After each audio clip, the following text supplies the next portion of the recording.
What if I told you that Lewis Hamilton's climb from 20th to 10th in Las Vegas looked straightforward from the outside, but inside the Ferrari garage Frédéric Vasseur uncovered a detail after the race that completely changed the way the team interpreted Hamilton's performance and the problems of the SF25. You saw Hamilton finish in the 10th position and score a single point, but you did not see the internal discovery Ferrari made once they analyzed the tire behavior, the balance shifts and the radio messages. Vasseur realized that Hamilton had been fighting an invisible handicap through the entire race, one that explained his difficulty warming the tires and the instability he reported during the second stint. And what Hamilton told the team on the radio about the balance, the traction, and the timing of the pit stop revealed a deeper issue. Even though he gained 10 positions, the car never behaved the way Ferrari expected, and Vasseur understood that the problem went beyond strategy or traffic. The SF25 had been carrying a limitation that Hamilton had managed to mask with pure skill. Stay right here, because once you understand what Vasseur discovered inside Hamilton's car, why the SF25 struggled in the cold desert night and how Hamilton extracted everything from a machine that refused to cooperate, you will see his Las Vegas race in a completely different light. The Las Vegas Grand Prix placed Lewis Hamilton in one of the most demanding situations of his first season with Ferrari. Starting from the 20th position after the disastrous qualifying session, Hamilton knew he needed to deliver a race built on patience, tire management, and strategic precision. The desert night was cold, the asphalt refused to hold heat, and the SF25 had already shown across the weekend that it struggled to activate its tires in these conditions. From the start of the race, Hamilton faced the challenge of building momentum in a car that did not offer immediate grip, requiring him to read the track with absolute sensitivity while navigating through the chaos of the midfield. As the lights went out, Hamilton focused on surviving the early congestion.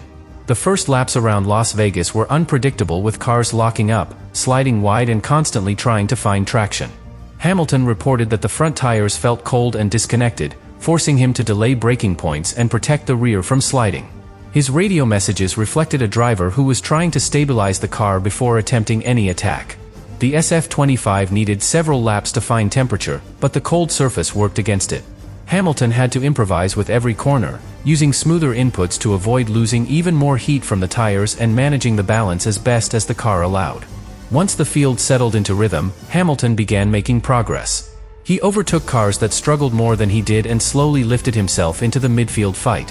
Ferrari monitored his tire behavior closely, aware that the SF25 needed a very specific thermal window to operate correctly. Hamilton informed the team that the rear felt slightly more stable than in qualifying, but the front still lacked bite. This forced him to adjust his driving line to maintain rotation through slow corners. Even while overtaking, Hamilton was dealing with a car that required constant corrections to keep it balanced. His gains were the result of racecraft rather than raw performance. The first strategic decision arrived as the field approached the pit window. Ferrari knew that Hamilton's tire temperatures were fluctuating more than expected. The radio exchanges showed Hamilton asking for clarity on the timing, clearly aware that the cold track could punish a poorly timed stop. Ferrari brought him in with the goal of avoiding traffic and giving him cleaner air to build tire temperature. Hamilton exited the pits with determination, but the SF25 again faced the same problem. The tires cooled rapidly on the straight and took longer than anticipated to warm up. Hamilton felt the front sliding across the surface, and the team acknowledged his concerns as they monitored the data. In the middle phase of the race, Hamilton managed to stabilize his laps, but the SF25 still resisted consistent performance. He informed the team through radio that the balance was unpredictable at the entrance of corners but more manageable through the exits. Ferrari recognized that the issue was not setup or strategy but the same structural limitation exposed during qualifying. The car struggled to generate heat in the tires, and the cold Vegas conditions accentuated this weakness. Hamilton's ability to maintain competitive pace despite this handicap reflected his adaptability, as he adjusted braking points, steering angles, and throttle application to limit the instability. As the race entered its final laps, Hamilton positioned himself inside the top 10. His pace was steady but not comfortable, and he continued reporting temperature drops across different sections of the circuit. Ferrari urged him to hold on, reminding him of the importance of scoring points after a weekend full of complications. When Hamilton crossed the finish line in the 10th position, he had gained 10 places, a recovery that looked smoother than it truly was. Only after the race, when Vasseur inspected the car and studied the data, did Ferrari understand that Hamilton had been fighting a deeper problem than they initially realized. This discovery reframed the entire race and set the stage for what comes next. The fundamental issue haunting Ferrari during the Las Vegas race was the persistent difficulty of the SF25 to generate and retain tire temperature. This limitation had already destroyed Hamilton's qualifying session, and the team feared that it could undermine his race as well. The cold desert night created an environment where the tires lost heat more quickly than they gained it, and the long straights of Las Vegas made this deficit even worse. Every time Hamilton exited a sequence of corners, the tires cooled again, weakening the front grip and making the car resist rotation. Ferrari entered the race fully aware that their greatest enemy was not traffic or strategy but physics working against the SF25. From the early laps, Hamilton's radio messages reflected the same concern. He reported that the front tires were refusing to bite and that he was forced to brake earlier than ideal to prevent understeer from carrying him wide. This was not merely a comfort issue. It represented a structural imbalance caused by insufficient heat in the tires. Ferrari could see the temperature curves on their screens. They dipped significantly on the straights and only recovered slightly through the corners, never reaching the stability zone needed for the aerodynamic platform to operate properly. Hamilton was pushing forward, but he was doing it with a car that could not settle into a reliable handling rhythm. The lack of tire temperature created a second problem that punished Hamilton throughout the first stint. Without heat, the aerodynamic floor of the SF25 struggled to generate consistent downforce. The car depended heavily on ground effect, which requires a stable ride height and adequate load to seal the airflow beneath the chassis. But when the tires cooled and the car rode slightly higher, that sealing effect weakened. As a result, the downforce became inconsistent, especially under braking and during mid-corner transitions. Hamilton could feel the car shifting unpredictably through different phases of the corner, forcing him to calculate his inputs with extreme precision lap after lap. Traffic also amplified the instability. Hamilton was overtaking slower cars that drifted unpredictably through the slippery surface, and every defensive move he made caused additional tire sliding. This sliding reduced tire temperature even further, worsening the very problem he was trying to overcome. Ferrari knew that Hamilton's overtakes looked bold from the outside, but internally they saw a driver forced to take risks while managing a car that offered unstable grip. His progress through the midfield was impressive, but it came at the cost of increased thermal stress on the tires that never reached their ideal window. This combination placed Hamilton in a constant state of technical imbalance. When Hamilton pitted for fresh tires, the team hoped that a reset would stabilize the car. But the cold track punished him the moment he exited the pit lane.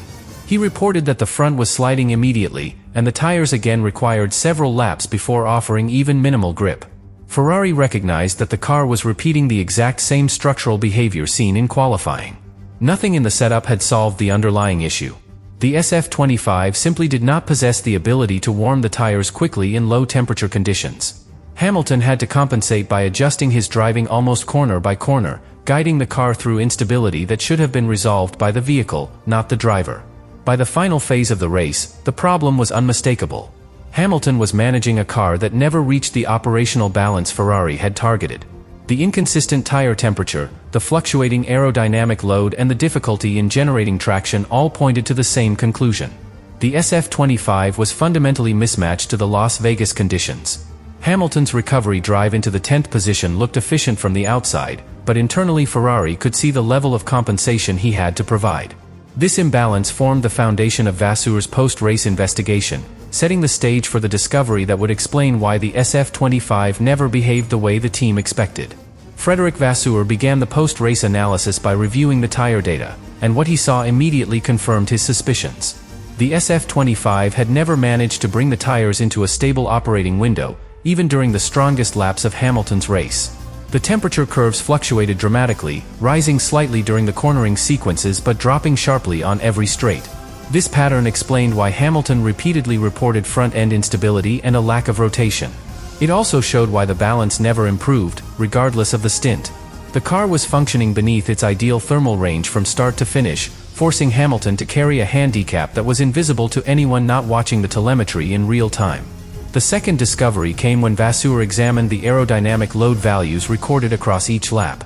The SF25 relies heavily on a consistent underfloor pressure to generate predictable downforce, but the data revealed oscillations that matched Hamilton's radio feedback precisely. Every time the tires lost heat, the ride height rose slightly, and this small change disrupted the aerodynamic sealing beneath the chassis. The downforce would drop during the mid-corner phase, then recover unevenly on the straights. Hamilton described this instability as unpredictable movement on entry followed by inconsistent traction on exit. Vasseur could now see the exact engineering signature of that behavior in the data. Another revelation emerged when Ferrari compared Hamilton's traces with Leclerc's. Although Leclerc had started further forward and driven a cleaner race, both cars displayed the same structural weakness.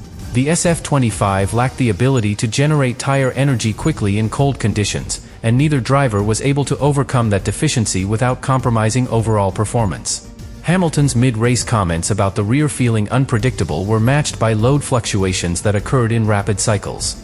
Vasseur recognized that Hamilton had done an exceptional job masking the severity of the problem. His overtakes and clean racecraft had made the performance look smoother than it truly was from an engineering perspective.